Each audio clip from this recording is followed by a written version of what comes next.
When the news broke, it sent shockwaves through the entire fandom. Jamie Dornan denies ever having feelings for Dakota Johnson. For years, fans believed that what they saw between them on screen in 50 Shades of Grey was more than just acting. Their chemistry felt too raw, too natural, too real. Every glance, every touch seemed charged with something unscripted, something that couldn't simply be performed. But when Jamie finally spoke up, his words shattered that illusion in an instant. "It was never love," he said quietly but firmly, and just like that, the fantasy crumbled. It was a truth no one wanted to hear. The world had spent nearly a decade romanticizing Jamie and Dakota, two beautiful people whose on-screen passion blurred the line between fiction and reality. From the very first film, their connection had become the heart of the story. Fans dissected interviews, body language, behind-the-scenes clips, convinced that somewhere between the lines, love had bloomed. Yet behind the cameras, things were far more complicated than anyone realized. Jamie and Dakota first met during casting sessions for 50 Shades of Grey. She was bold, intuitive, unafraid to take risks. He was calm, thoughtful, almost guarded. There was an instant professional connection, one that made the director certain they were the perfect pair. What no one knew then was how deeply the experience would change both of them. For Dakota, the role demanded emotional exposure unlike anything she'd ever done. For Jamie, it tested the limits of his comfort, especially since he was already married to Amelia Warner, with a growing family waiting at home. Filming was intense. For months, they lived inside the world of Christian and Anastasia, a world built on desire, vulnerability, and control. Every scene required trust. They had to rely on each other completely, not just as actors but as people. "There was an unspoken understanding between us," Dakota once said in an interview. "We knew we had to protect each other through it." That statement alone fueled endless speculation. Fans insisted it sounded like love disguised as friendship. But what the public couldn't see was the emotional weight both carried once the cameras stopped rolling. For Jamie, every compliment about their chemistry felt like a double-edged sword, a reminder that people were starting to forget where Christian ended and where Jamie began. He was proud of the work, yes, but uncomfortable with how deeply fans wanted to believe it was real. Amelia, his wife, stayed silent through it all, never speaking publicly, but always standing by him. "She understands the difference between work and life," Jamie once said. "But that doesn't make it easy." The press, however, didn't care about the difference. Headlines screamed about secret feelings, stolen moments, and off-screen romance. When Jamie and Dakota appeared together at premieres, every look was analyzed frame by frame. A gentle touch on the red carpet became a confession. A shared laugh during interviews turned into proof. The more they ignored it, the louder the rumors grew. Then came the interviews that would haunt them for years. Jamie, ever composed, would smile and laugh off questions about Dakota, calling her a dear friend. Dakota, on the other hand, had a way of teasing the press. Her playful answers often left people wondering if there was more behind the smiles. That tension became part of their brand. Fans didn't just watch 50 Shades for the story, they watched for them. Years passed, the trilogy ended, but the fascination didn't. Even as both moved on to new projects, the whispers followed.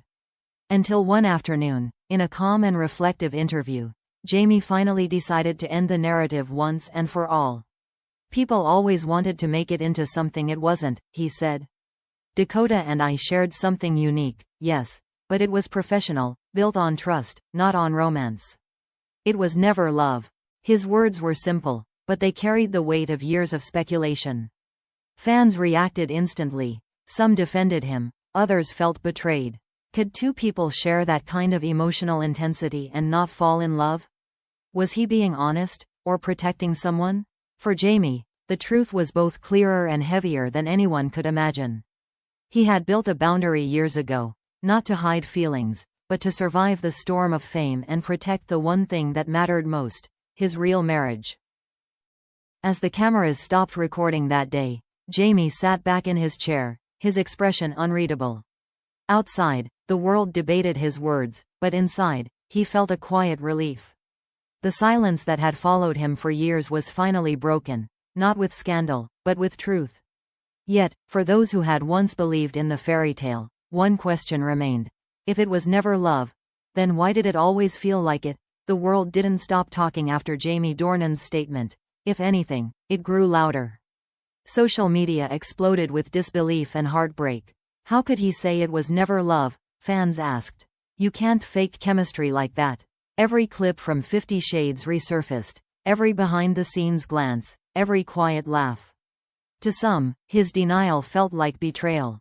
To others, it was a man reclaiming his truth after years of being misunderstood. But for Jamie, it was neither confession nor denial, it was closure. In the days following the interview, Jamie stayed silent again. He'd said what he needed to say, and there was a strange peace in that. But silence doesn't stop curiosity, it only feeds it. People wanted more. They wanted to know what Dakota thought. Was she hurt? Did she know he would say that? Dakota, ever composed, chose not to comment directly. When asked about Jamie's remarks during a red carpet interview, she simply smiled and said, "We'll always have a special connection. What we did together was unique." Her words were calm, but her eyes told a different story, one that fans couldn't stop analyzing.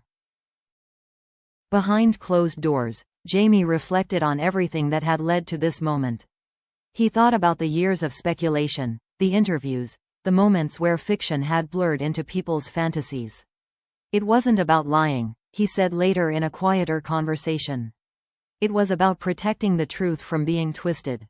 He knew how the world worked. One word out of place could spark chaos, and he'd already lived through enough of it. But deep down, he also knew that his denial didn't erase what they had built together, not as lovers, but as artists.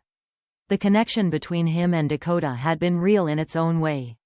It was born from trust, vulnerability, and shared struggle, the kind that actors rarely find in one another. "She understood me," Jamie once admitted privately. "She saw me at my most exposed, my most uncomfortable, and she never judged." Maybe that wasn't love, but it was something very close. Amelia Warner, his wife, had watched it all unfold from a distance. She had always known the truth, even when the world refused to believe it. The jealousy, the rumors, the headlines, she endured them all. "Amelia's the strongest person I know," Jamie said. She never needed to compete with fiction. For her, his recent statement was not just an act of honesty. It was a quiet promise, a reminder that despite the noise, his heart had never wandered. Still, not everyone accepted his words at face value. Some argued that his denial was too sharp, too final, almost rehearsed. Others believed he was hiding deeper emotions, a man trapped between loyalty and truth. But if you looked closely at Jamie's expression in that interview, there was no arrogance, no defensiveness. There was sadness, the kind that comes when you realize something beautiful can never be repeated. He later explained in another conversation, when you share such intense experiences with someone, people expect those feelings to last beyond the screen. But that's not how real life works. Dakota and I poured everything into those characters. That's why people believed it. But when the director said, "Cut," we left those emotions on set. It wasn't a cold statement, it was honest. Acting, for Jamie, had always been about empathy, not illusion. He never wanted to disrespect Dakota, and he made that clear. "I admire her deeply," he said. "She's one of the bravest people I've ever worked with. But admiration and love aren't the same." Dakota, for her part, later hinted in an interview that she understood. "We went through something extraordinary together," she said softly. "You can't explain it to anyone who wasn't there. It doesn't need a label." Her grace silenced most of the noise. Whatever tension existed between them had been replaced by mutual respect, and perhaps a quiet sadness for the innocence they'd both lost along the way. In the end, Jamie's words, "It was never love," weren't a rejection of Dakota, but of the fantasy the world had built around them. He wasn't denying emotion, he was redefining it. Love, he believed, wasn't what the audience saw on screen. Love was what waited at home, steady, private, and real. When asked years later if he regretted saying it, Jamie paused for a long time before answering.